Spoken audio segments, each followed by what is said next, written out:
right, folks. Thanks everyone for coming. My name is Rob. I organize Idea to IPO. We've been holding events in Silicon Valley for many years. We hold events multiple times a week from San Jose to San Francisco. We have a busy calendar of events. I'd like to highlight two events that are coming up. February 28th, latest innovations in AI. We have a great panel lined up. That's going to be at the College of San Mateo. March 8th, we have the Venture Capital panel, funding for AI startups. That's at Parasoma in San Francisco. So check out the details for those events and all of our events on our website, idea2ipo.com. We were launched officially on February 1st, 2010. At that time, we had no members and no events on our calendar. At this stage, we have over 55,000 members among all our meetup groups in the Bay Area. We've completed over 1,849 events. By any standard, by any measure, we're the most active, most prolific startup event organization in Silicon Valley, bar none.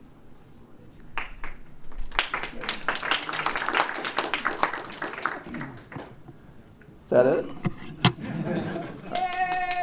So what about it?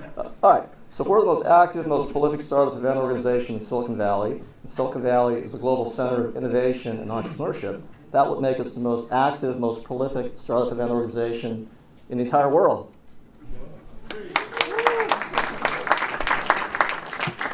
That's still a little weak, but whatever. Look, I'm not bragging, okay? I'm just stating a fact.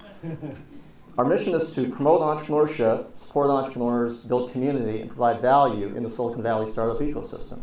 So to that end, we provide content that is practical, actionable, and relevant, stuff that you can actually use to succeed as entrepreneurs.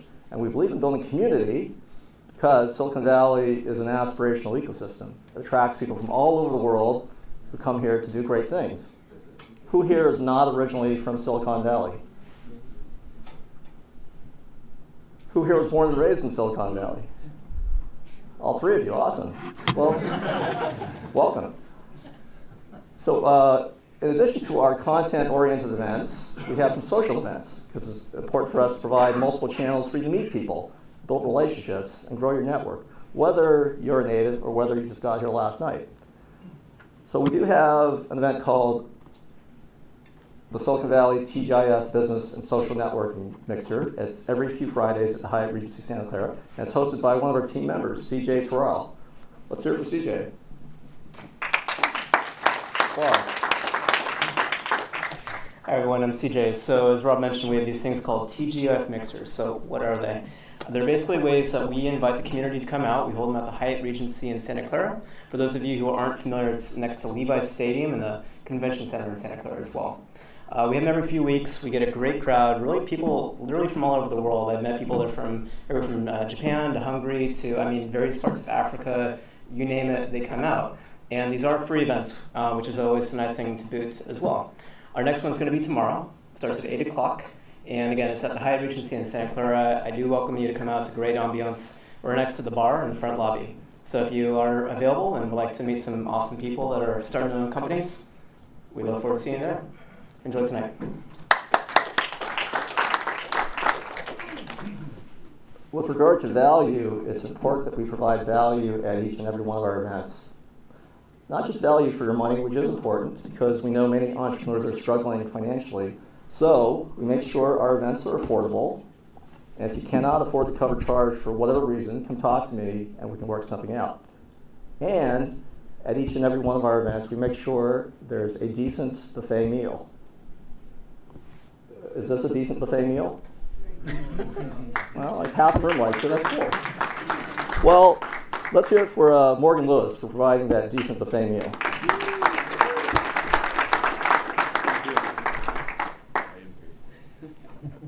More importantly, at each and every one of our events, we want to make sure that we provide value for your time, which is your most valuable resource.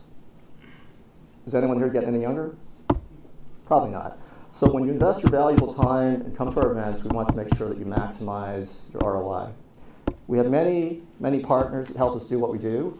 Law firms, venture capital firms, angel investor groups, incubators, accelerators, colleges, universities, lots of other players in Silicon Valley. So once again, tonight we're grateful to Morgan Lewis not just for the buffet meal, but providing us with this beautiful venue.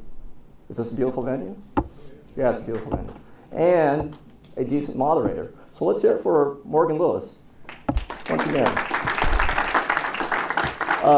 One of our other partners is here tonight. I'd like to have her come up and say a few words. Let's hear it for Helena and VoxSnap. Applause.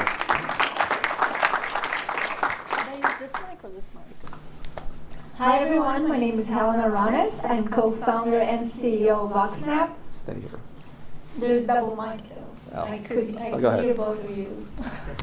Alright, so the platform I started, it takes text and transforms it into voice, and we work with bloggers and companies. The idea is you are creating a lot of content to educate your audiences, but it's sitting there in text format collecting dust.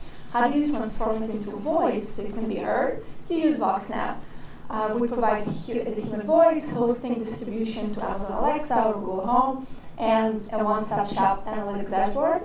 And then we, of course, have an audio library for listeners to come and listen to blog posts about business, finance, marketing, anything basically that is interesting to you guys. So yeah, if you want to check it out, it's voxsnap.com, and the free library, it's voxsnap.com/library. Thank you. Thank you. So here's the schedule for the rest of the evening. We're going to go right into our panel discussion. Audience, if you have a question, hold that question. We're going to open up to questions at about 8 o'clock. We'd like to have everyone line up here, use the microphones. We're also recording this for our YouTube channel. In fact, though our local mission is to support entrepreneurs here in Silicon Valley, our greater mission, though, is to democratize entrepreneurship and innovation all around the world. So to that end, we have a robust YouTube channel, youtube.com/idea2IPO. So check it out. We have tons of videos. We've documented and archived most of our events. And this rich, valuable content is available on demand, anytime, anywhere, totally free of charge. That's whether you're in Palo Alto, Maui, Moscow, or Timbuktu. Our partner in this endeavor is Tim Jeggers of Jeggers Films. So let's hear it for Tim. Thank you, Rob. Thank you, everybody. So I'm Tim. I do a lot of work with Rob and other people around the Bay Area. I specialize in event video coverage. I got started doing weddings, then I shifted into corporate things like this. I also do planned out marketing content like commercials and just testimonial videos for companies as well. So if you have any questions about that or where you can see this video and all of the other videos, feel free to talk to me later. I'll be around. And make sure to follow the Idea to IPO YouTube channel. It's youtube.com/idea2IPO. Thank you. So once again, we're going to go right into our panel discussion. That'll take us to 8 o'clock. Audience Q&A, 8 to 8:30. At that time, we'll wrap up the formal discussion. You can network, socialize. As a courtesy to Morgan Lewis, we'd like to leave the building by 9 p.m. And during the formal program, if you need to get up and get some more food, help yourself. You can use the restrooms. They're outside the door. It's a very informal environment, so just go for it. So without further ado, I'm going to pass this off to our distinguished moderator. Let's hear it for Albert Lung, attorney at law at Morgan Lewis. Thank you, Rob. Well, first of all, I just want to welcome all of you to Morgan Lewis. We're very happy to host this very exciting event, and I have a feeling that this is going to be a great discussion tonight because we have a group of very distinguished panelists who came from diverse backgrounds and had very different experiences in terms of investment. We have a corporate venture executive, an investment banker, your bread and butter, the Silicon Valley VC, and then we have an entrepreneur, the turned angel investor. So we got all covered tonight. So hopefully we'll have a very interesting and informative discussion.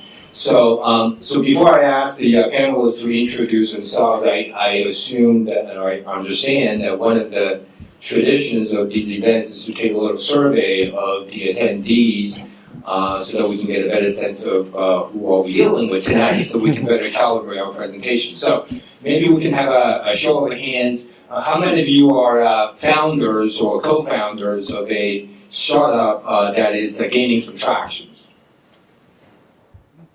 Okay. And how many of you are an employee of a startup, scientist, technologist? Okay, that's good. And how many of you are investors or employees of investors? I don't know if there's any difference in that. Okay. How many of you are service providers in the ecosystem? For example, lawyers, consultants, accountants, advisors? Okay. I see you raise both your hands. Okay, that's fine. How many of you are in the academics, professors, students? Okay. And how many of you are journalists, bloggers, or just anyone who's interested in VC financing? Okay. And how many of you are coming here just for the food? Everyone. Everyone, okay, great. Well, that's great. That gives us a pretty good sense of who are the attendees. So, before I ask the panelists to introduce themselves, I just want to give you a very quick summary about Morgan Lewis and myself as well. So, Morgan Lewis is actually one of the oldest law firms in the United States. We started in 1873, almost 145 years ago. We started out representing railroad barons in Philadelphia, and that's our business. And obviously today, Morgan Lewis is very different. We are recognized as one of the leading international law firms. We have 30 offices around the world. We have 2,000 attorneys across 4 different continents. And as a big firm, we have a lot of capabilities and resources, and we really leverage those resources to help our clients. And one of the, I think, very special, unique aspect of Morgan Lewis is our ability to provide integrated legal services. And we see clients, whether it's companies or banks or financial institutions, we see them as partners rather than just a relationship between lawyers and client. And we spend a lot of time trying to understand what our clients are doing in their business and what are their challenges, and we try to find creative and innovative solutions. As for myself, I have almost 20 years of experience in practicing securities law, focusing primarily on capital formation, private placement, public offering of securities. I also do a lot of M&A transactions, cross-border transactions, primarily with companies in the Asia-Pacific region. And I work with companies from all cycles of life, starting when they're getting their C round, all the way up until when they become public, multi-billion dollar market cap companies. So it's just a wide array of companies that I work with. And in the last couple of years, I've been very involved in exploring and advising companies with respect to more alternative ways of funding, primarily out of the Jobs Act, this big piece of legislation that came out several years ago, doing Regulation A+ offerings, crowdfunding, and 506C offerings. So I have a lot of experience dealing with companies that are looking for capital. And if you have any questions about the firm, feel free to ask me after the event. Okay, so why don't we go through I want to ask each one of you to introduce yourself. Maybe we'll start with John. Sure. Okay. Hello. Let's see. You gotta press it again. Okay. Oh, there. Ooh. There you go. Okay. Hello, everyone. My name is John Huller, and I am managing partner of W.R. Hambrecht & Co. And W.R. Hambrecht & Co. is we call it a boutique investment bank and venture capitalist. It was founded by Bill Hambrecht. It's his second startup in the investment banking area. He moved to Silicon Valley in 1968 from New York. He was with a Wall Street firm called DuPont in New York and came to the West Coast to start up Hambrecht & Quist with George Quist, who was a local, I guess maybe from Berkeley or Hillsborough or someplace like that, but he was a Bay Area product. And they had the sort of unique concept at that time of combining venture capital with underwriting IPOs. And they invested in some of the iconic names of Silicon Valley, and were very successful. They ended up selling that company to Chase Manhattan Bank in 1999. I joined Bill the first time around in 1996, leaving Morgan Stanley London, where I was, and I began my Wall Street career with Morgan Stanley. And after we sold to Chase Manhattan Bank, I went off and did some other things.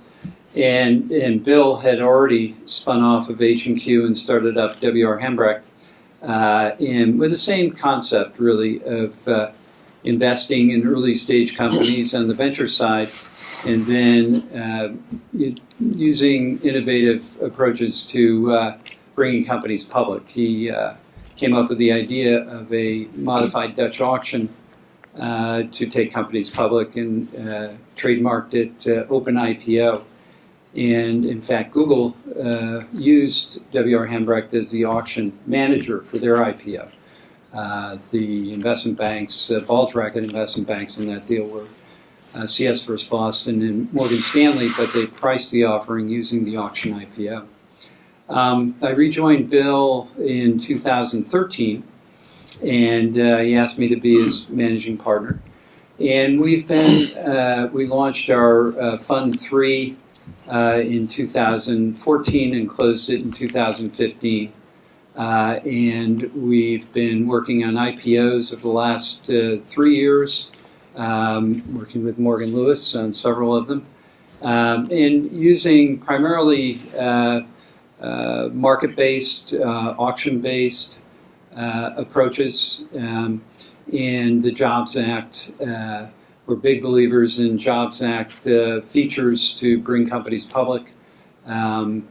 The general solicitation rules, the use of the internet to bring investors in through crowdsourcing have really been good innovations, we think, for companies to bring investors in and issue public equity.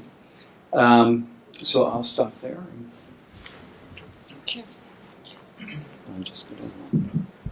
Good evening, everyone. My name is Valerie. I'm with a venture capital firm called Grecian Robotics. We've been investing for the past 6 years in what we call hardware revolution, meaning robotics, Internet of Things, commercial space, drones, and really everything in between. So basically what we're excited about is any kind of a smart combinations of hardware plus software, and really companies thriving at the intersection of physical and digital. So we are based not too far from here on Sandhill Road, not surprisingly.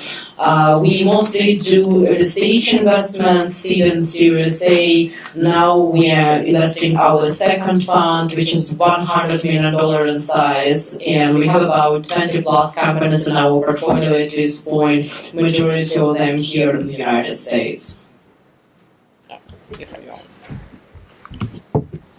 Hi, welcome everyone, and thanks for inviting me. I'm Praveen Gupta. I lead the global investments and M&A for HTC. How many of you are familiar with HTC? Oh wow, that's more than I expected. Thank you. Yeah, so HTC used to be king of the hill in the smartphone business until about 11, 12, and obviously competition increased.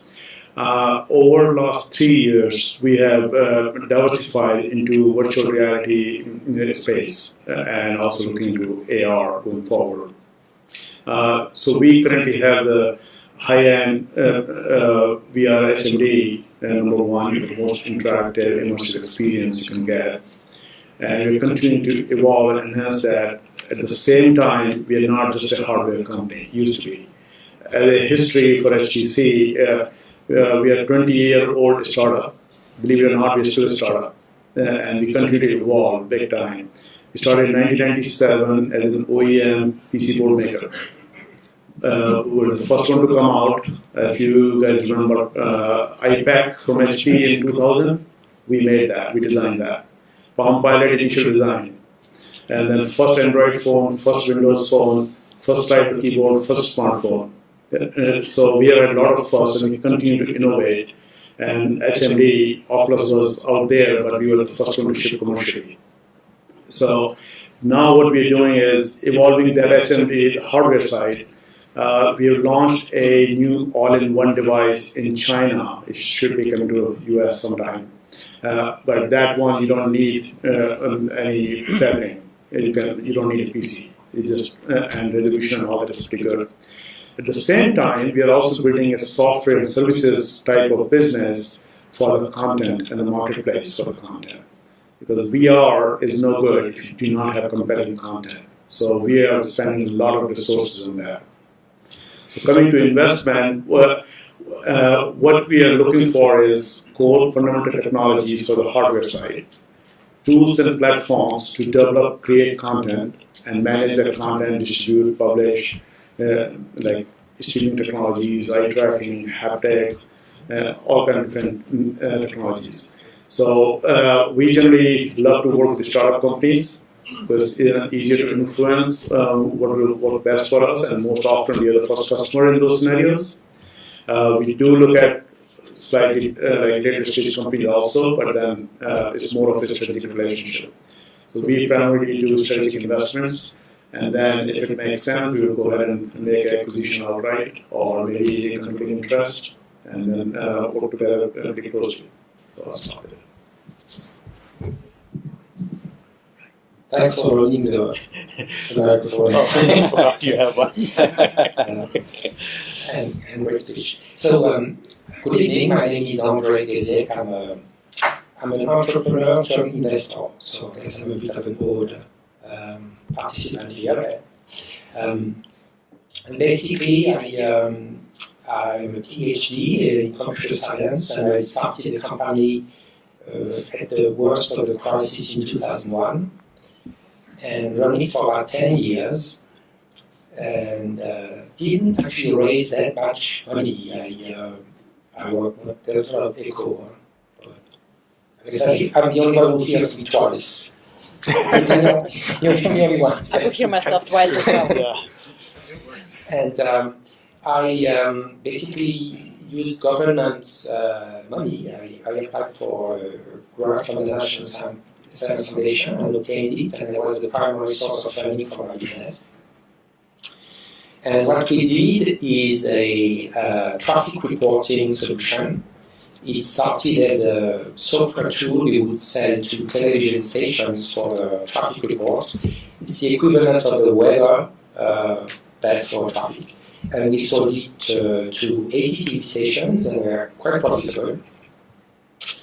And a few waves of technology came, and the latest one was the crowdsourcing of traffic info through GPS. And we actually jumped on the bandwagon. Our app was doing really well. At some point, we were number 4 on the iPad. And for the longest time, actually, we were larger than Waze in the USA. It was about 500,000 daily users. And then an offer came to buy the company, which I couldn't refuse. Maybe I could have refused, but I didn't refuse.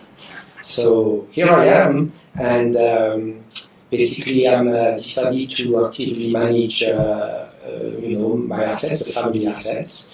And I do invest in some startups, although that's not the majority of what I do.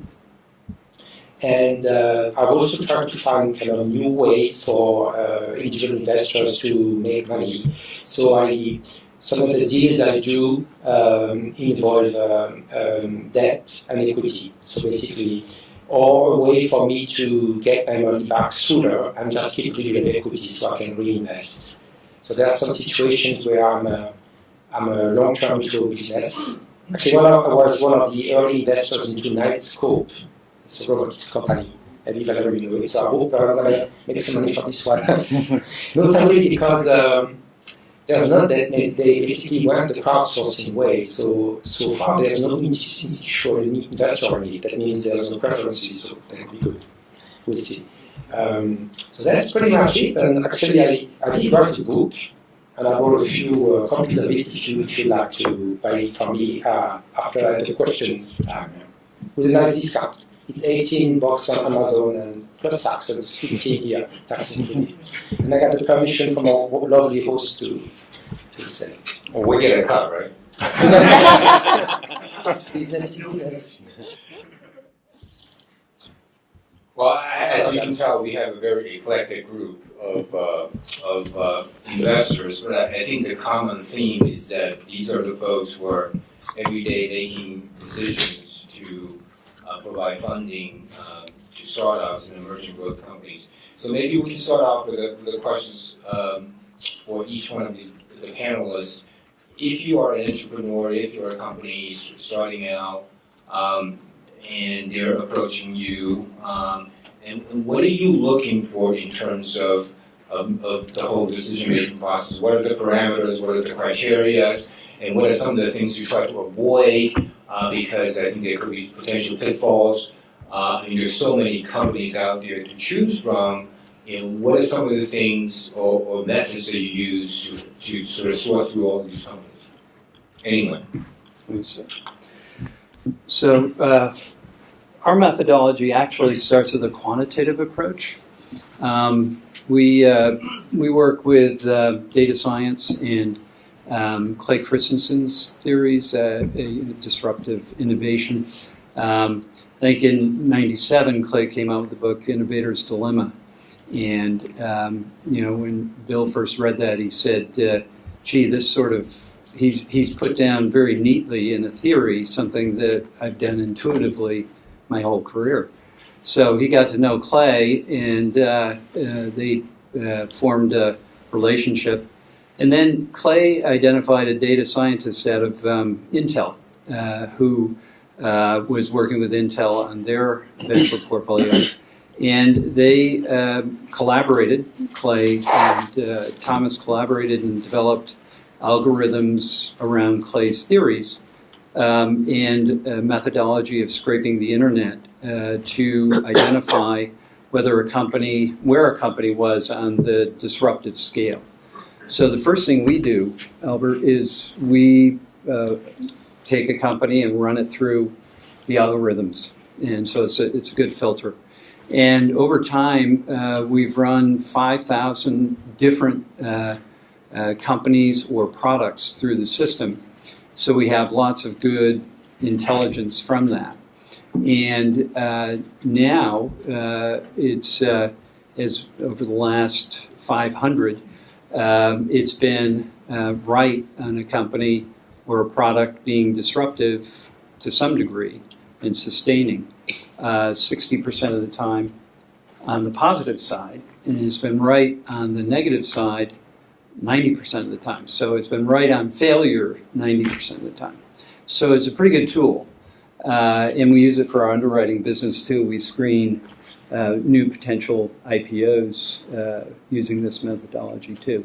And then after that, of course, the important things are management team, getting to know them, doing some due diligence, understanding the business model, and getting the sense that the team can really move the business along.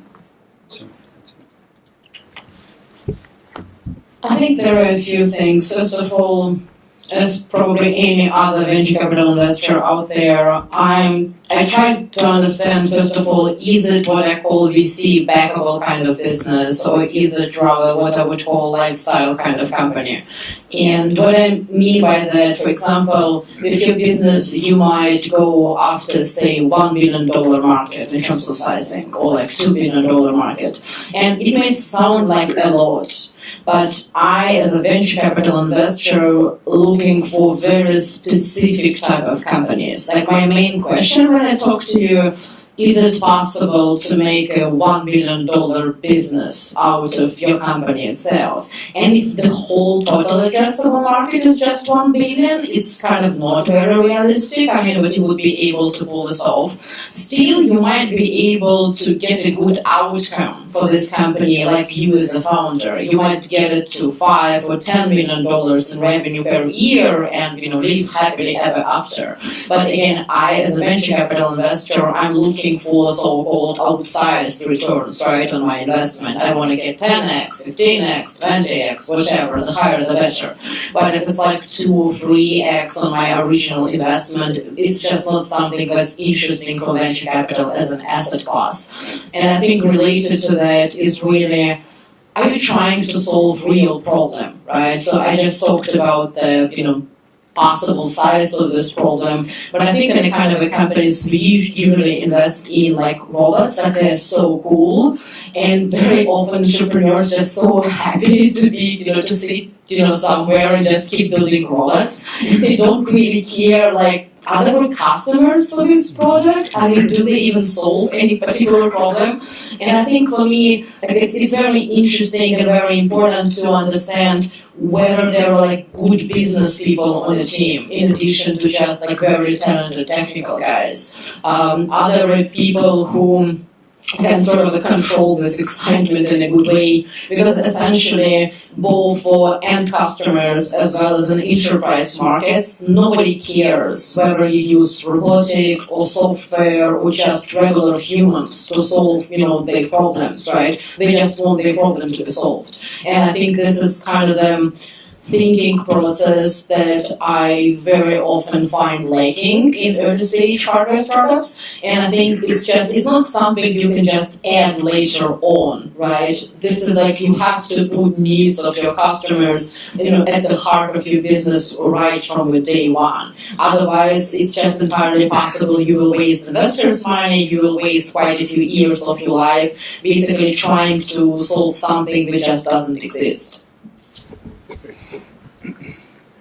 So I've had the privilege of being a traditional VC for about 8-9 years, and then corporate investor for the last about 10 years now. And the approach to investing is pretty similar. The key difference is financial ROI versus strategic ROI. So these days I'm more interested in strategic ROI. Back then I was more interested in financial ROI. So my approach is, number one, team dynamics. First thing I'm going to do is in the very first meeting, it won't be a typical investor page. It'll be more about getting to know you, getting to understand your team dynamics. I prefer 2-3 of you come together and kind of see how you interact with each other. And believe it or not, more than half the companies I'll pass just based on that. In the first 5 minutes, I would know whether I'm going to invest in this company, consider the company seriously for investment or not. Once we have passed that, the second thing is my own chemistry or my firm's own chemistry with the team. Is that going to work?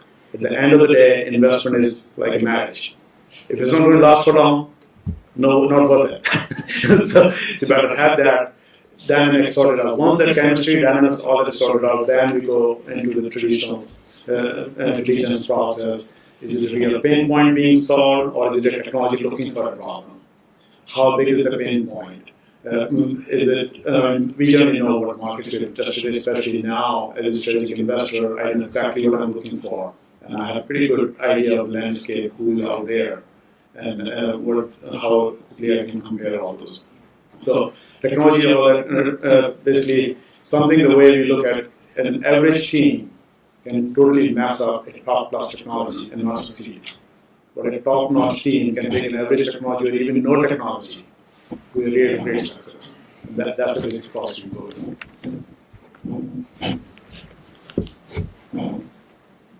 So on my side of things, as an angel investor, there's several categories on what are the new things I'm trying to do, that is debt plus equity. I tend to more seek out companies that most of them basically have to have revenue for this to make sense. So it's kind of some sort of a bridge investment, if you will, and it's for recommendations. Some people, mention that I do this, etc. And then I'll go into looking at the books and everything and figuring out if you guys can pay back, as well as kind of what the valuation of the company is. And on the seed investment, which I do a little bit of, so to give you an idea, I invested in 20 companies since 2012, so I do like maybe 2 or 3 per year.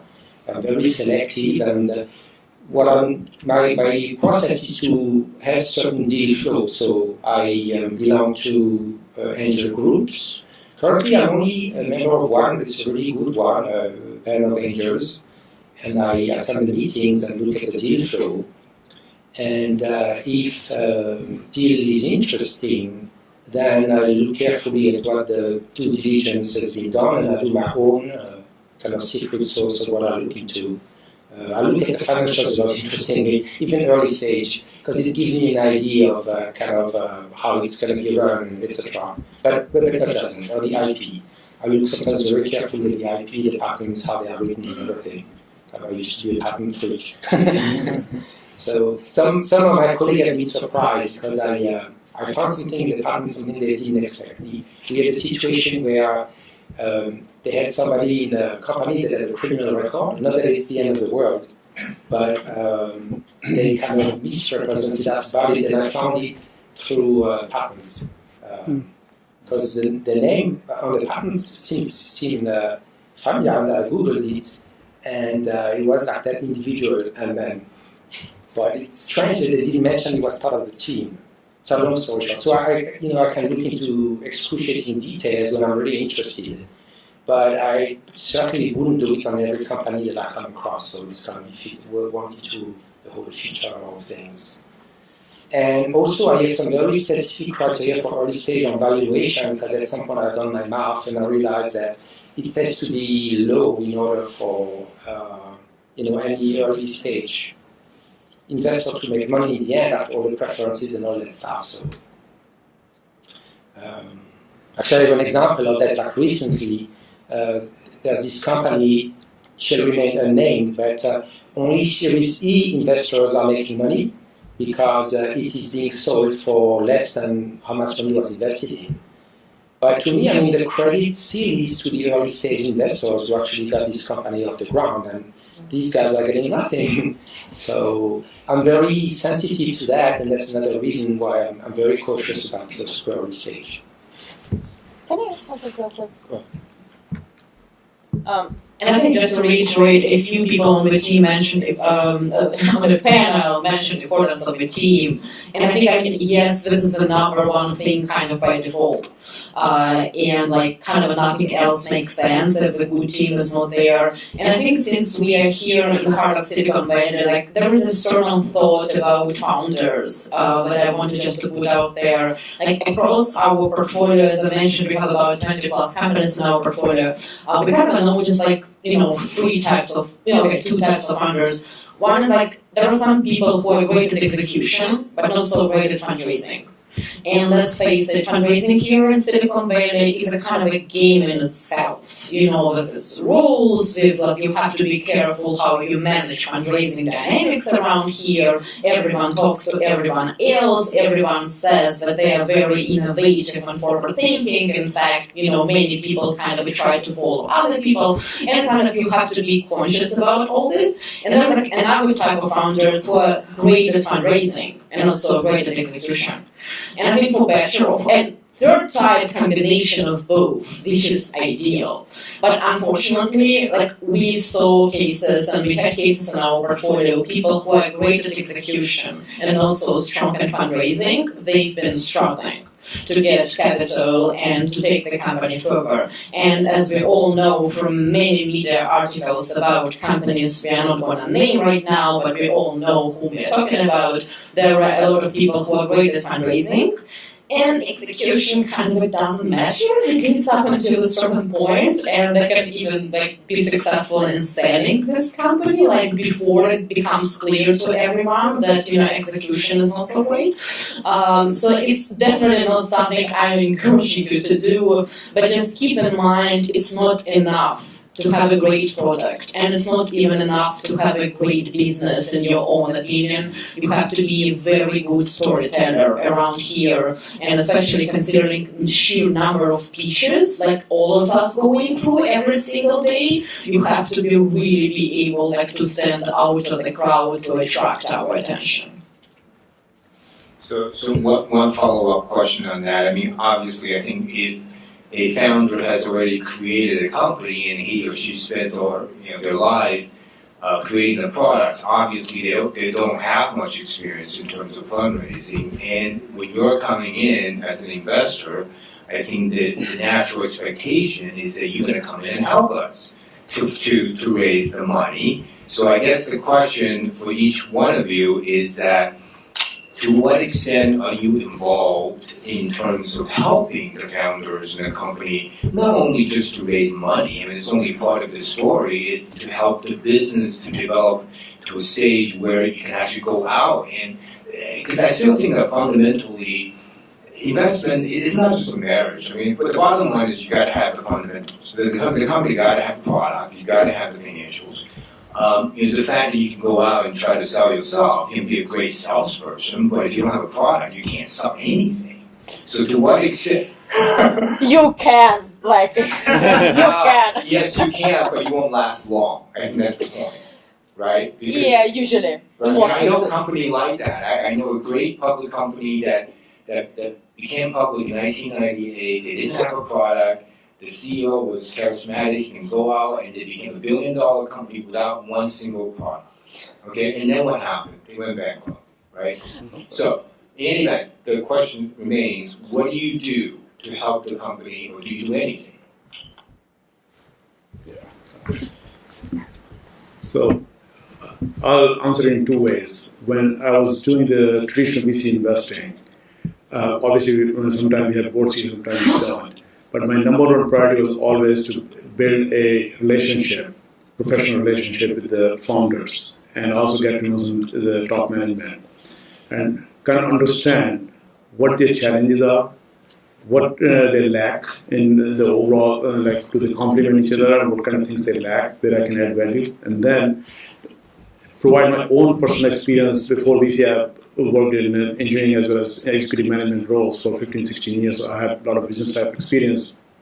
I'll provide that to them, some knowledge from there, as well as connect them to all kinds of service providers, other technologists, other people who can mentor, help, maybe customers, things like that. So we would do that.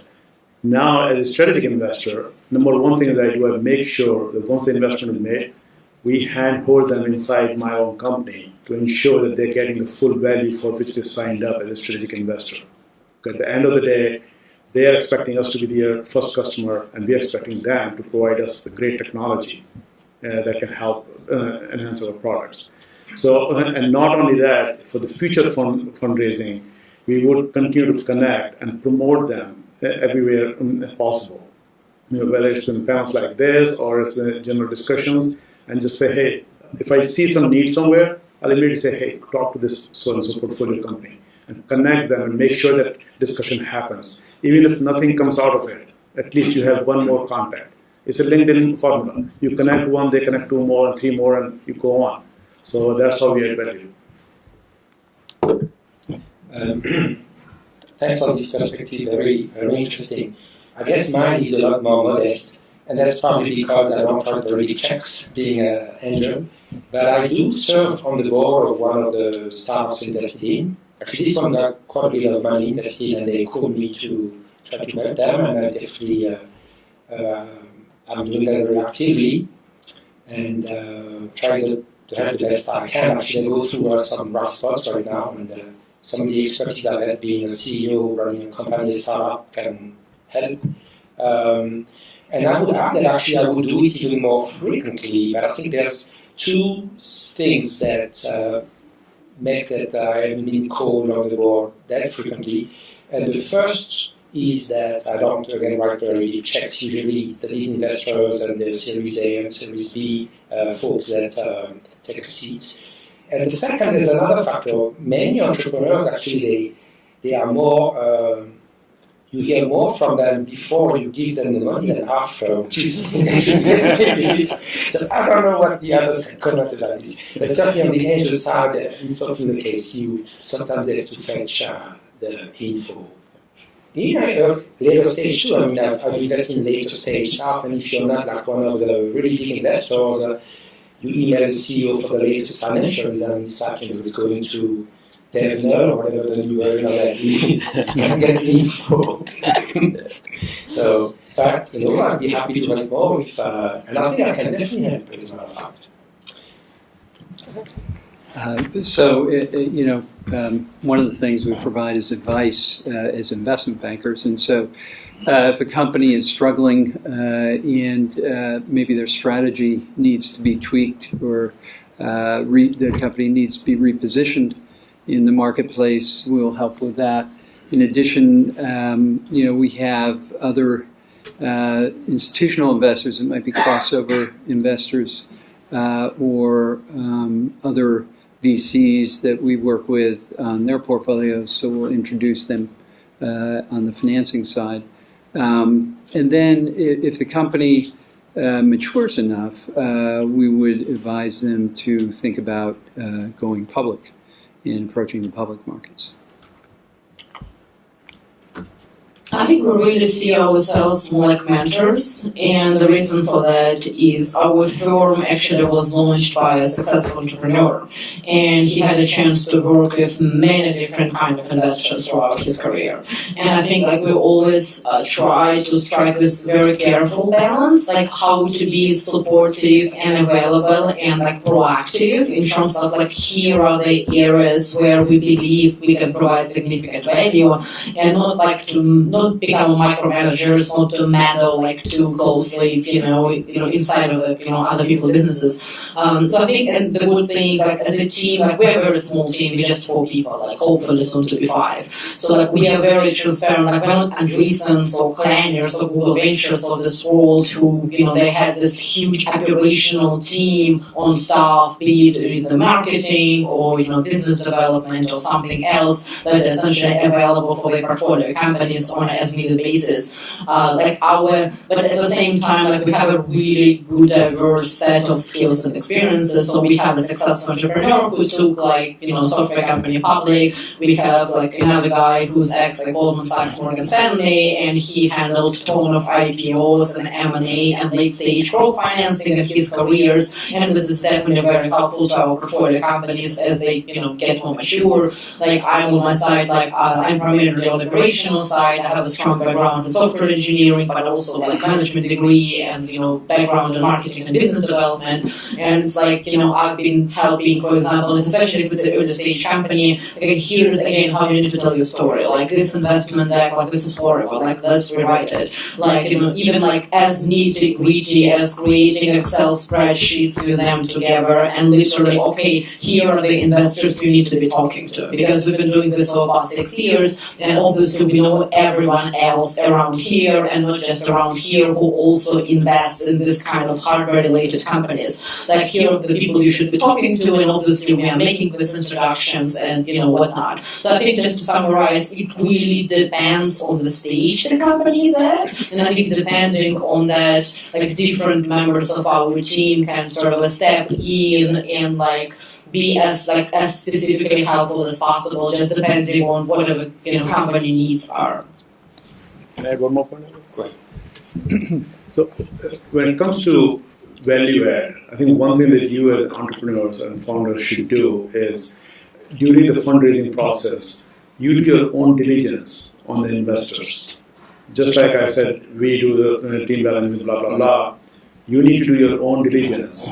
Just because somebody has put up a term sheet, you don't have to take it. If you have a strong enough value proposition, there will be plenty of investors lined up to invest in you. So you find the one that you feel comfortable with working in, and you feel they can truly add the value. Otherwise, don't take the money. I'll just give you one quick example. One of our portfolio company recently was they just had a good fortune of very huge growth over 3-4 week period, and just still ramping up. So some VC called them out of cold, say, hey, we really love you, blah, blah, blah, and here's a term sheet. You don't even know the company, how can you give a term sheet? And sure, they actually said they signed term sheet. So the founders called us and said, here's what's happening. And I just said no. So anyway, they had a board meeting, the company had a board meeting, and the board said, yeah, we're not taking it. It's just not worth it. Company needs some money, but we said no. And we'll see what happens next. Okay, it looks like we only have 10 minutes left, and we haven't gotten to the major topic, which is what is hot in 2018. I guess in order to understand what's coming, obviously you've got to understand what has happened. I think 2017 was obviously a pretty good year by all measures. I think we've seen record amount of VC financing, increasing number of unicorns, just a lot of money pouring into the market. But at the same time, we also see the number of deals actually decline in 2017, which indicates that the VCs and investors are becoming a lot more selective. So I guess the question for the panel is, based on what you have seen in 2017 going forward, what do you see as sort of the major trend in the VC financing market as well as the greater corporate finance market, and how those trends are going to affect what you guys are doing the next year? We're focusing on two specific areas that we think are going to be disruptive in sort of new trends. One is low-cost healthcare solutions, and we've made a couple of investments in this area, both Bay Area companies, Color Genomics, which is a San Mateo company, started up by some former Google engineers. And this company provides a low-cost diagnostic for the BRCA gene for breast cancer. And it's going to be applying their technology to other early-stage diagnostics for cancer. I think the cost of this particular screen is $249. And I think for a regular breast screening, it's more like over $1,000. So we think it's pretty disruptive on a cost basis. The other one is Lemonade, and it's a form of telemedicine. They're based in Berkeley.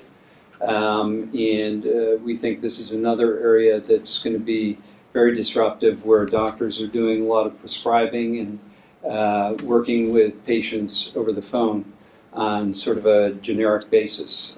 So we think that's another area of significant growth. And, you know, I think you just have to look at what Amazon, Berkshire Hathaway, and JP Morgan are doing to know that the healthcare system is pretty broken and that there's a big opportunity out there.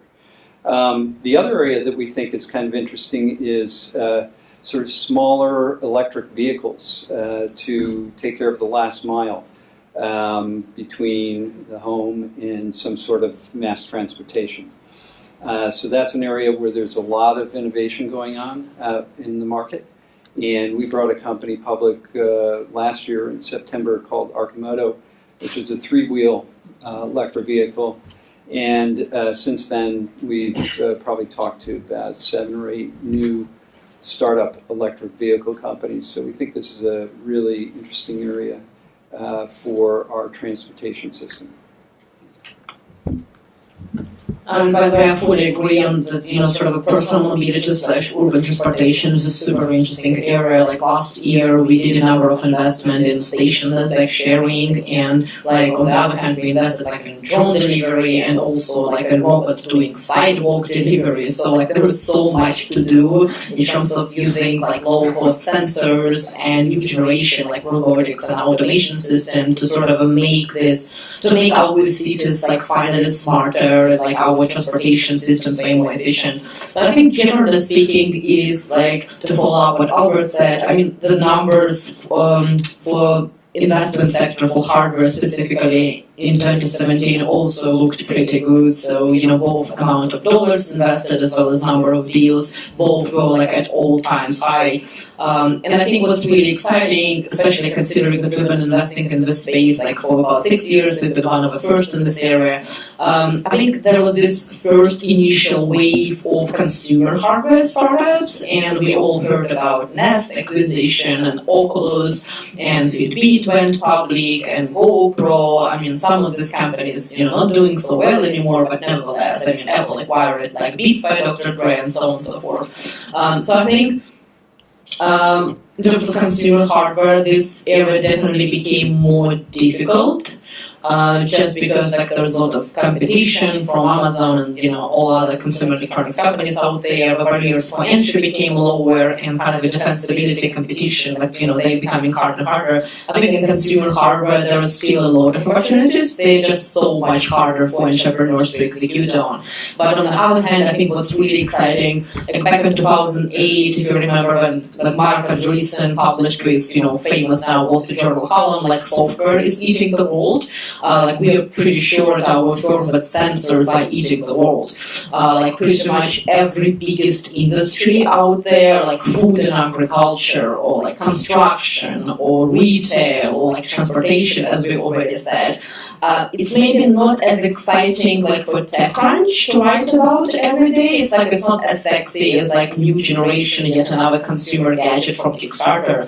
But in reality, when you sort of look closer, sensors and automation, they are like quietly disrupting all this like multi-trillion-dollar industries.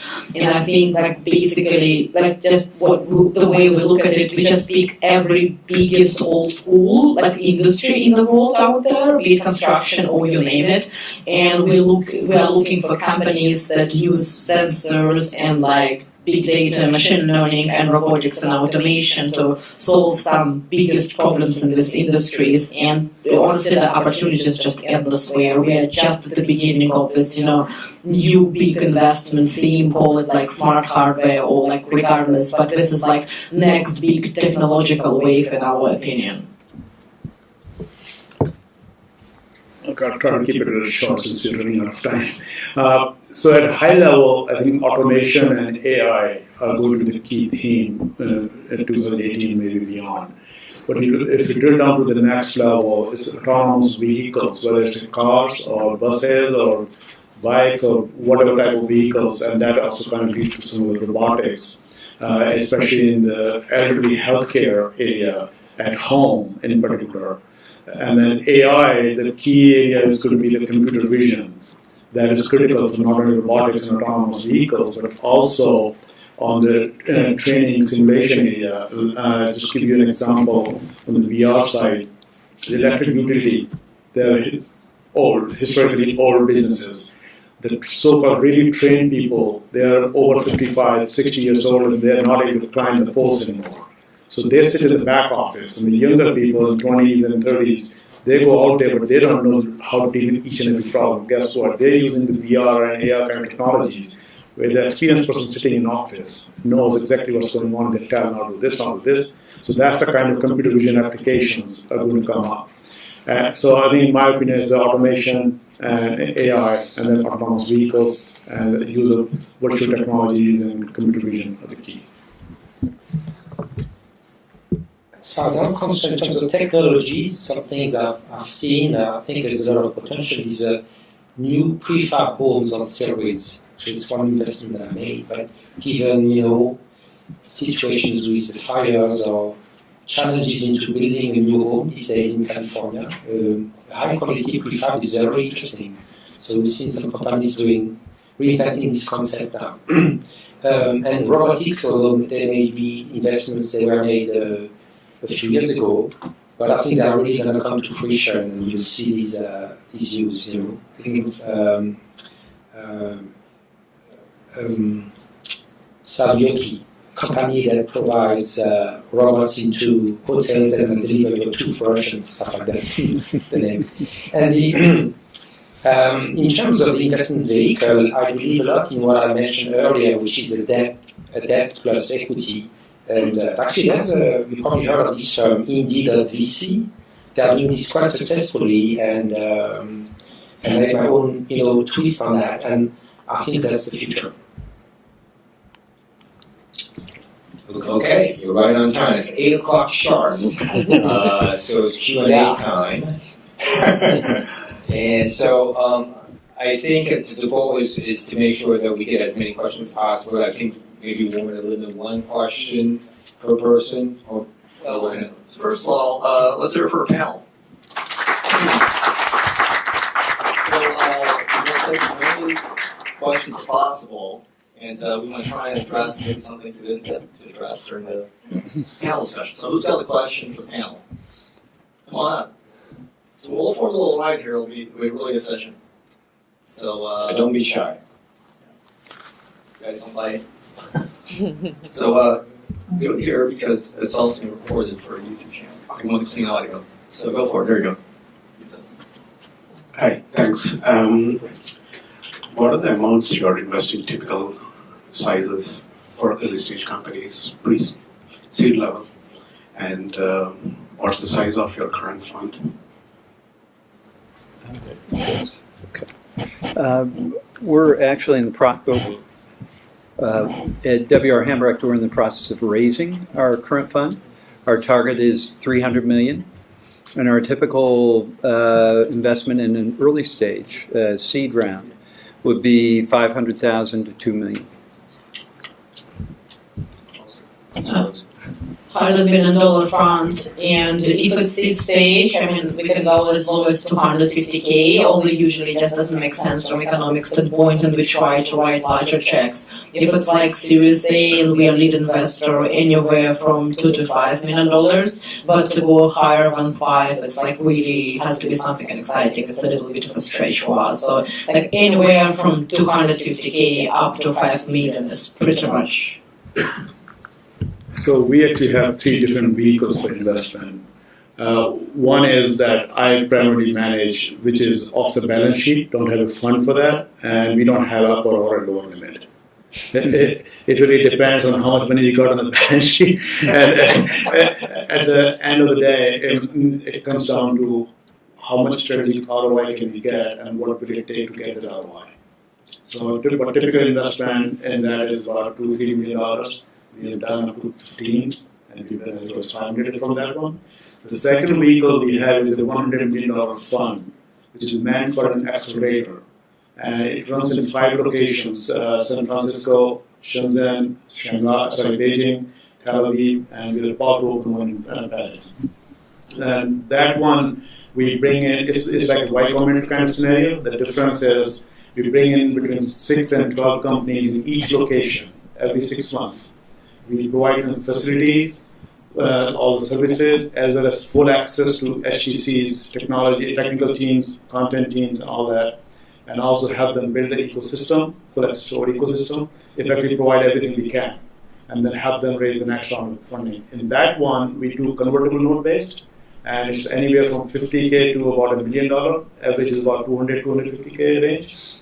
And the third one is more like a band of angels, which was where we have about 55 VC funds, our partners, with about $18 billion under management. And not just we are there to do everything, but we are as part of it.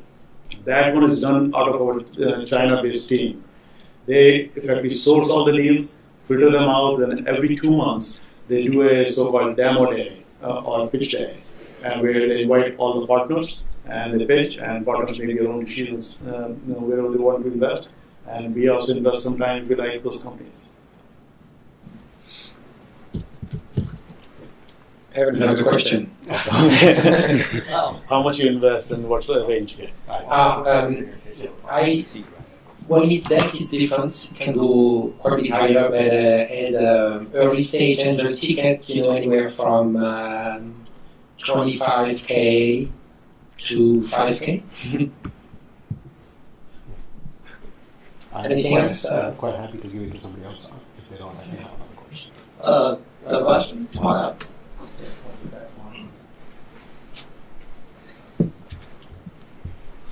Alexandra Post. Stand here. Because it's being recorded. Alexandra Post. I am a professor, an investor, and I've been a C officer in 3 or 4 startups, now typically in the renewable space. I'm plagued by a problem, really plagued by something you brought up. And that's namely, you said, you find out they don't have a product. And, the harder I dig, the more I find out a lot of people don't. It's kind of they're not OEM, right? Right. And so I'm wondering how you would face that problem and how close you have to be to the OEM. And that raises the question, particularly in my case right now, of how you create a very tough and strong contractual regime to deal with OEM people. So when you say OEM, what kind of a company are you talking about? These are like electronic companies? Just anyway. I mean, you always find out when, the people are not producing what they're talking about. Somebody else is. And so that's what I'm talking about. How close do you have to get to the actual product? It's very easy when you're talking about a piece of software in a sense, or a very specific piece of hardware. But often it's not the case. Yeah. Usually it's not the case. Yeah, no, I think that is a major issue. Can you define OEM for some people? Oh, it's original electronic manufacturer. It's usually in the semiconductor industry. So I understand what you're saying. I think due diligence is a major issue. I think that there are many different ways to structure the due diligence process so that you can get comfortable. So, for example, in your case, it sounds like you want to make sure that they're actually having a product and that product is being sold. So very often we have interviews with the auditors. We review their financial statements. We visit their sites. We talk to the founders. We want to have a data room that's populated with all of their invoices, all the documentation, paper trail that you can find with respect to any of the sales. And the lawyers will help you to review all of the legal documents. But in terms of business due diligence, it's a lot of work. Maybe one of you guys can provide some feedback on how can you get comfortable that this is really hard. Well, I think one of the ways to get comfortable is to work with the founders of the company, the people who've put the money into the company to start it up, and if they're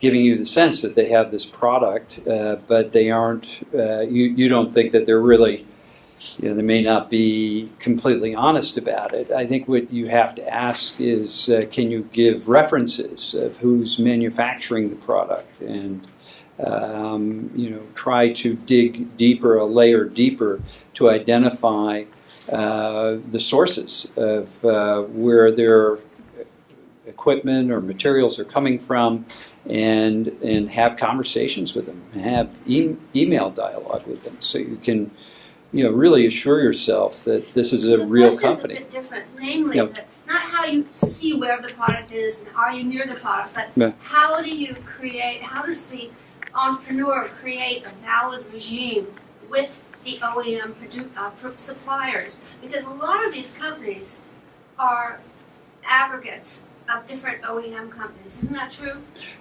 Meaning they're outsourcing most of their materials. Yeah, very typically, No, I say most typically. I think just to follow up on it real quickly, you're absolutely right, and I think the kind of startups I invest in, like hardware companies, they're pretty bad at bringing their products to market. I think there was some kind of data, from a Kickstarter crowdfunding campaigns, 98% of these campaigns fail to deliver the product on time, or they just fail to deliver it, period. And I think it was a sort of an issue, a lot of software people rushed into hardware, and they didn't really know that much about how to actually manufacture stuff in actual factories, both in the United States and in China. I think the situation just got a little bit better.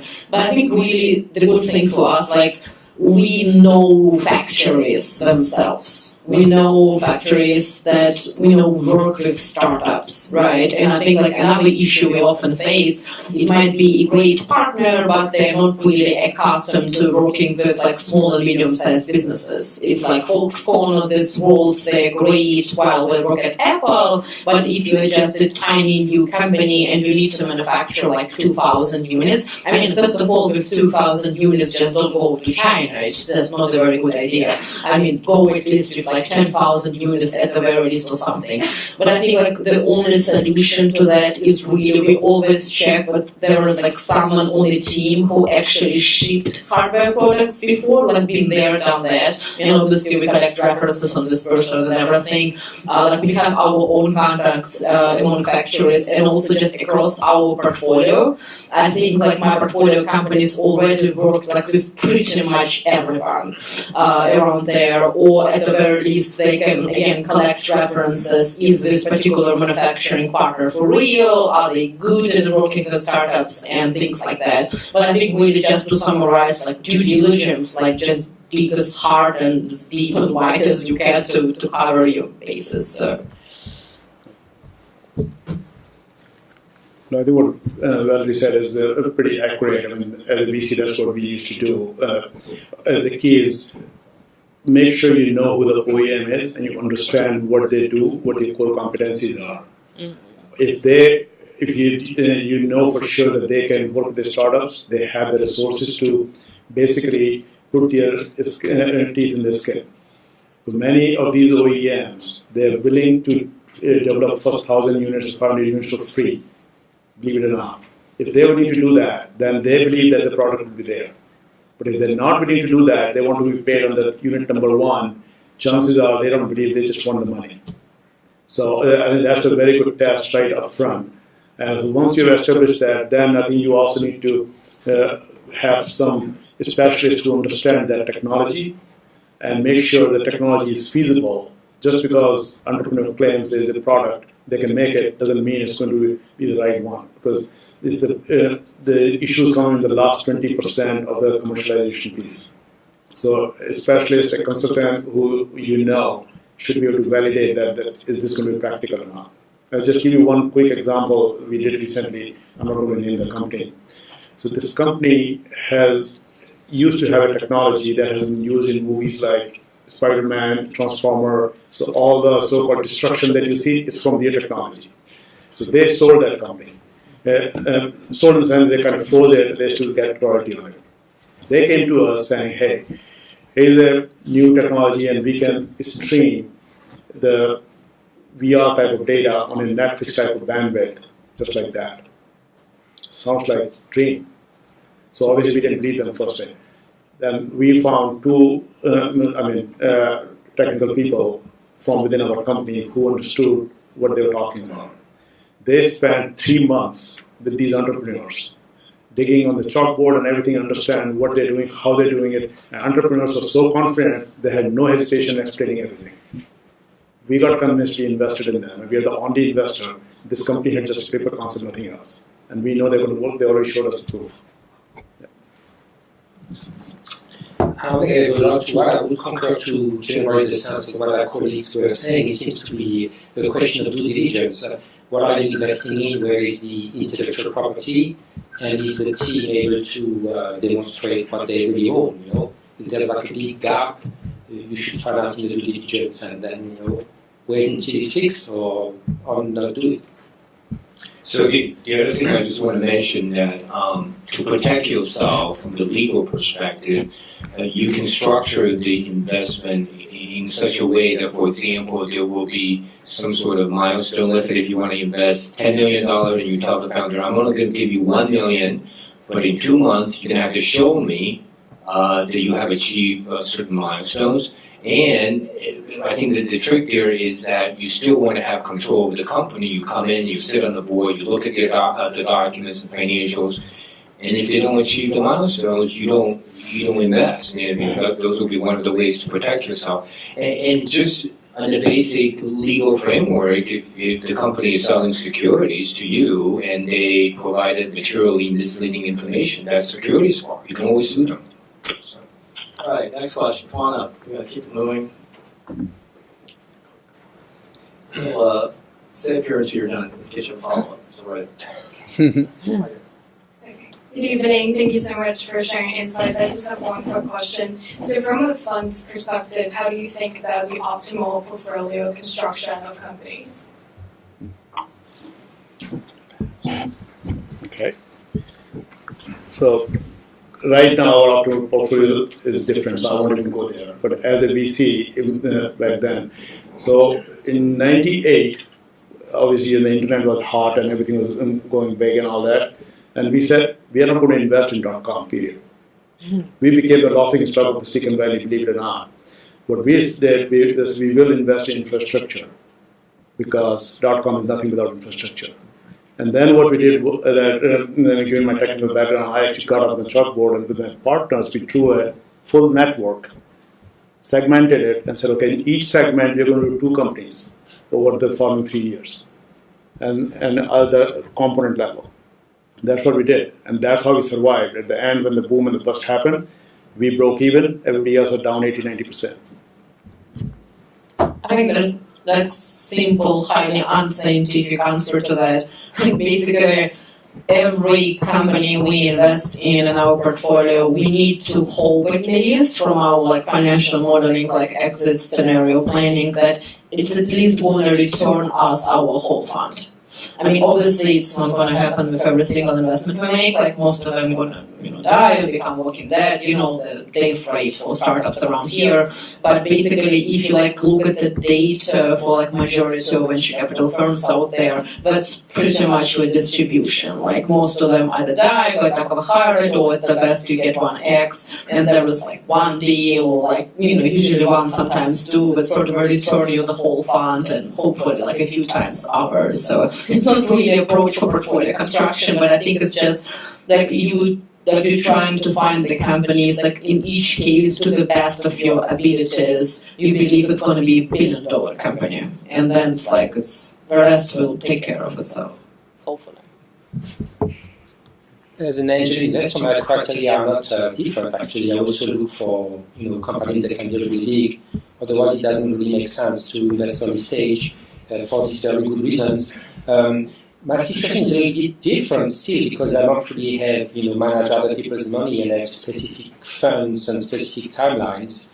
But my strategy again is to go through ways where I can get some of my capital back sooner, so I always have a little bit ready for if there's a great company coming, you want to be able to invest with caution. So that's kind of my. If I would invest in every company I see, there would be no money left. Yep. Thank you. Right, next question. Well, actually, if you guys form a line here, that'll speed things up, so we don't have to wait for someone. So, right there. Thank you for your panel. And I have a quick question. So, I am a founder of a blockchain startup, and I have a question. What do you think about blockchain technology and token economy? So, is that next big things? Listen. Well, I can't claim to be an expert in blockchain, but it's clearly having a major impact in our business. I think we can see that from the regulators and from the big banks. They clearly feel like they may be disrupted, and they really want to understand it. But I think it's not clear to many participants. So I think we should be asking you maybe.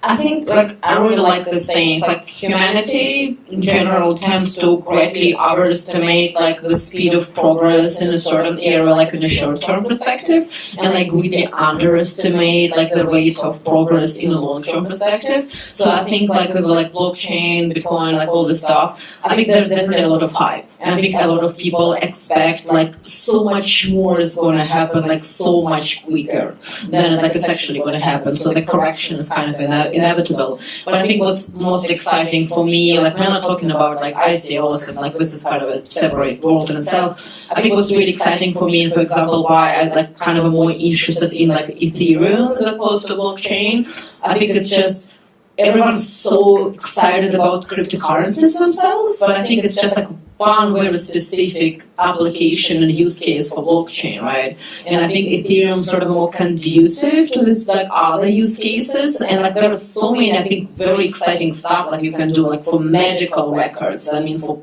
political system. And I think what's going to be really interesting then, cryptocurrencies hype is going to die down a little bit. Entrepreneurs hopefully going to wake up and okay, what else we can do with blockchain, which is pretty powerful technology on a fundamental level, and what are the other areas we can explore. And I think that's the point of time when it's going to get really interesting. But I'm not going to predict when it's going to happen. Haven't invested yet in any blockchain company, but I believe in the long-term solution to kind of record ubiquitous local locations, maybe for things like real estate transactions, something like that are very antiquated. So one concern I have is this whole mining business. To me, it's kind of mind-boggling that you need a gazillion computers to. So I don't know. I'm observing the space right now. It's very interesting. And I think there's going to be great innovations if they solve the mining thing. So I've not delved into blockchain at all, but just reading and listening all around, to me, when people say blockchain, they associate immediately with the cryptocurrency, Bitcoin, Ethereum, whatever. And to me, I don't know how long will that last, but like she said, it's a bubble. It's going to not go away, but at least it will diminish over time. The key thing is in the fundamental technology that blockchain provides, the security, the encryption technology, and that is critical. With all transactions and everything going electronic and already there, some sort of security applications, use cases where it's going to succeed, otherwise it's hard to say. And I think just to add real quick, the beauty of it, like so many companies I look at, like no one wants to invest in them. The moment you say they're doing ICO, there is life and money in the bank. Just saying. Yeah, one other thing I just want to mention, just from the regulatory perspective, if you look what happened in 2017, the early part of the first half of 2017, I can't remember the numbers, $5 billion, $4 billion raised in ICOs, and that was before the SEC came out and say, hey, we want to regulate this. We can't just let you guys sell these tokens and get so much money without any kind of regulation. So I think when the SEC came out in July of 2017, there was a huge chilling effect on ICOs. And we, as a firm, actually have been very involved in working with the SEC and trying to figure out how do you regulate this type of offering. We see companies coming to us, every week about how do you structure an ICO so there's compliance, and how do you register them? At least from my perspective, it is definitely booming. There's no doubt about that. We get calls every week. Companies, legitimate companies that have done 2 rounds of VC financing. I mean, Kodak did an ICO, Overstock did an ICO. So I don't think you can ignore it, but we don't know. We just have no idea, especially with this regulation coming in. It could have a significant chilling effect. Okay, thank you. All right, next question. Yeah, hi. So I was wondering, what is something that you personally invested on or worked on that didn't pan out, and what were the key takeaways from that? There's so many of them. Yeah, it's a long list. Sorry, I didn't have my microphone. Let's see, there was one recently, I won't name it, but it was in the financial space, and it was a sort of more of an advanced credit karma, something that could be embedded in a banking application. And it went back to the team. I mean, the team that was trying to execute on this was just the wrong team. They had a good board. They had well-known people that were backing the company, but the team didn't gel. And so it's in sort of a reformulation right now. The CEO was let go, and they brought in one of the board members is now the CEO, and we'll see where it goes. Formulation, like a nice word for pivot. One of the companies I invested in part was called Moju. Lots of really smart people from MIT started it. It was some sort of a Twitter where you tell a story with a nice little photo animation, and they had all kinds of really nifty technology image processing that would take a series of pictures and tell a story, but I guess they didn't get any critical mass, so it's kind of fizzled out. So I'm not going to name the company, but the company in mobile enterprise software space, about 5-6 years ago, we invested in a different company. What it was doing was creating I don't know if you guys know a company called BEA Systems that was acquired for $7 billion. Mm-hmm. Think of that, but for the mobile orchestration platform. And they got the technology developed, they had huge traction in terms of pilots, but no deployments. And the reason was, even today, enterprises have not really taken up mobilization of their systems. When today they talk about mobilization simply an app front end and just talks one-on-one to a certain system, but it's not a fully integrated enterprise system. So this never took off. So after about $5-6 million of investment and about 10 pilots, we basically said, that's it, shut it down. And there's another company in the same space that we did not invest. They raised about $70 million, sold for $3 million. And the third company raised $200 million. They did not survive. And I think, yes, even like though I invest in completely different markets, conversion of pilots to actual deployments of enterprise customers is like holy grail. Like everyone has pilots, everyone like stays in this mode forever, like keep bleeding through investors' money, and it's like never. And especially it's very funny, like sometimes I have on my desk, like, I don't know, like 7 startups, and they're all like, we have pilot with Walmart. I'm like, you know what, like these other guys have too, like, you have to maybe talk to each other or something. But I think just, to get back to your original question, I think I'm not going to name any specific, obviously, companies, but I think our main lesson is like very specific to the market we invest in.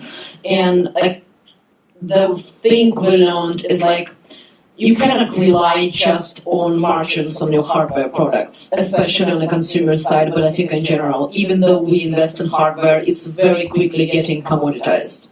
And I think the sort of a mental exercise I always love to perform, like both on my own as well as like with the founder of the company I'm considering, is like, let's assume everything, and it's kind of about true, everything can be copied in China in 3 days. Let's assume like in 3 years later down the road, your margin on hardware is going to be like next to zero. And let's also assume intellectual property doesn't exist.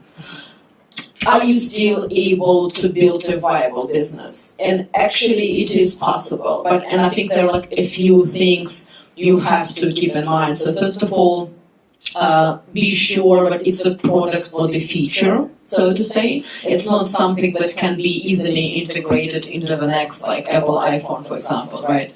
And ideally, be sure that it's not just a one-off hardware product. Are you able to build like the whole platform out of it, like the whole product line, right? And like when the previous product is no longer so interesting, you're going to keep coming up with the new stuff. But I think really what we realized is like, the key value add in all these companies we invest in is still software, and specifically on a like big data kind of component side, and like what else you can offer to these customers, and also like who can be interested in this data as well, right? I mean, maybe it's like Nest tried to do with energy utilities, like they try to sell this data like to like other parties on this market essentially.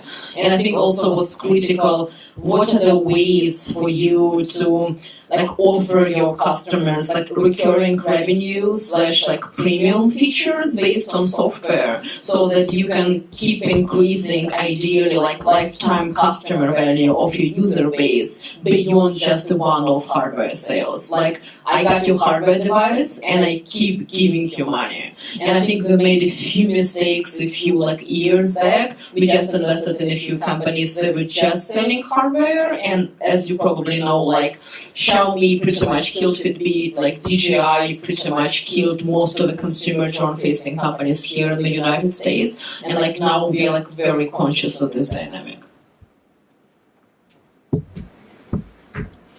Next question.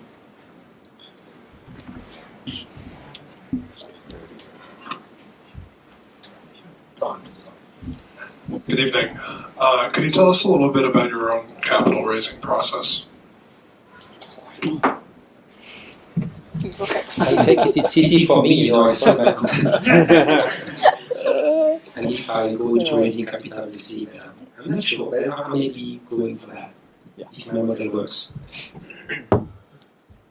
Well, for us, it's a balance sheet. So, whatever comes on the balance sheet. Gonna take it all? Yeah.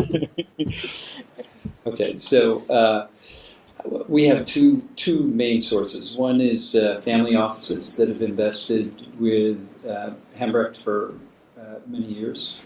And then corporate funds. And we had Texas Instruments, we had J&J, and we're talking to a couple of corporate funds currently that are pretty focused in specific areas. And then I would say that we also, currently have a conversation going with some big funds that are looking to diversify offshore money, but that just sort of came in over the transom. It was not us planning something. It just happened. So. I think just two quick notes here. I think it's pretty like standard for most of venture capital firms. But I think first of all, good thing we did, we've been investing just our own money for a few years before going out there and like starting to spend other people's money. Like we proved our investment thesis, we got like made quite a few good investments, and then we kind of raised our first institutional fund like on top of this performance essentially. And I think second, like when you ask like how it feels, it's like I think it's the best learning experience ever because like we actually feel like how entrepreneurs feel. Like we're sort of sitting on the other side of a table, and I think it's like extremely valuable and extremely humbling experience, and it certainly helped us hopefully to be better investors for our entrepreneurs as well. Thank you. All right, we have time for one last question. Make it a good one. No pressure. Thank you. I'm so lucky to be the last question. And first of all, thank you for your sharing. And a quick question about, do you think what kind of characteristic or traits a good storyteller should have? Or you are interested in what kind of storyteller? Thank you. I don't believe that much in the story per se than the personality, but I think it's a combination of persistence and there's a fine line between just being persistent. I'm looking for the other word, where you persist, beyond reason. But that fine line is where the ideal entrepreneur is, I think. Because you gotta keep trying, it's gonna be hard and everything, but if you're really heading in the wrong direction, sometimes you have to find out on your own. I think this is like the most interesting question. You should have asked it like at the beginning so we had more time. But I can talk about it for hours, but I think just briefly what I'm personally looking for is what is the emotional connection of like you as a founder? Because honestly, very often I'm like asking like why have you decided to work on this particular problem? And then like what like I made like market map, like industry analysis, like fresh out of MBA, like no offense to any MBAs here. And like this is great, but when like the going is going to get tough, it's like these like charts, like they're not going to help you. Like I'm really looking for founders who like solving their own personal problems, who care deeply about what they're working on. Because if they're passionate about what they're working on, you're going to convince me, you're going to convince all your customers, all your partners. Like look at Elon Musk. It's like all the bankruptcies, divorces, everything, and like he like tried like for so many years, like not even a single venture capital investor around here been giving him money. Like, but yet, like the passion, like, and look at the results. So I think this is like the key thing I'm looking for. Besides the personality that you talked about, that's certainly number one. Can you communicate what you have in 20 seconds to me? Oh yes. If you cannot, I'm not going to invest in you. So in any first meeting that I have with an entrepreneur, most of the time my decision is made within the first 5 minutes. After that, I'll be sitting there just for courtesy, if at all. No, really, I'm serious about that. Yep. And I'll give you one example. Well, this is 2002 or 2003 time frame. So this entrepreneur came in and he started giving this whole grand story. And within 5 minutes, I knew another company has that. So I said, do you know about so-and-so company? Oh, never heard of them. So, well, they sold for $4.7 billion just 30 days ago. It was big news. Oh, never heard of them. Okay, fine. Then I sat there for 15 minutes. My associate was there. I said, you know what, I got to meet. I walked out. 15 days later, I get a call from him. I have a $15 million term sheet would you want to invest? And I'm thinking, who is crazy to do that? So the key is that in 20 seconds, if you cannot communicate your story, like an elevator pitch, and you show me the value proposition and your passion for it, I'm not investing. And I think like the reason for that, like for me, it's not just storytelling like something artificial out there. I'm looking like this is a reflection of your thinking as a founder. And if you don't have enough clarity to squeeze it into 20 seconds, like your problems might be much more fundamental than just like poor storytelling skills. Yeah. Just give you another example, the one I said just before that Netflix bandwidth thing. So how that story that came about. He gave me a cold call one day, this guy. He called me cold. He got my number from some VC. I don't remember now. But the VC was afraid of making the introduction. I mean, he's a good friend of mine who gave the number. But he was afraid of making an introduction for the sake of losing his reputation with me. So anyway, this guy called me cold. And he said just one thing on the phone. I can deliver you VR content on a bandwidth of Netflix, which is 1.5 megabit per second. And VR bandwidth is 3.5 gigabit per second minimum. And I said, no way. He said, have you watched Transformer or Spider-Man? I said, yeah. Remember that van when they shoot and the van just collapses as if it's a natural collapse? It was all CGI and my technology. That's it. That's the story. I said, okay, when you have it, show me. I said, fine. 6 months later, he called me again. I have a demo. Do you want to go see it? So I went and saw it. I said, I'm still not convinced. Show me more. 6 months later, he calls me again. Okay, I got a full demo. And he had a server sitting at his home in Sunnyvale. And from that server, he was delivering this full VR type of CGI on a Chromebook. And I was floored. Very next day, I took him to my CEO, and she happened to be in San Francisco. I took her there and said, see it. Very next day, we made the decision. Within a week, we invested. Let's give it up for our panel.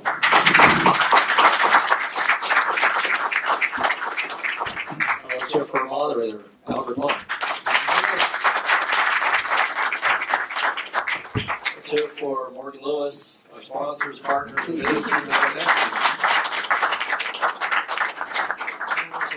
Let's hear it for our audience. Yay!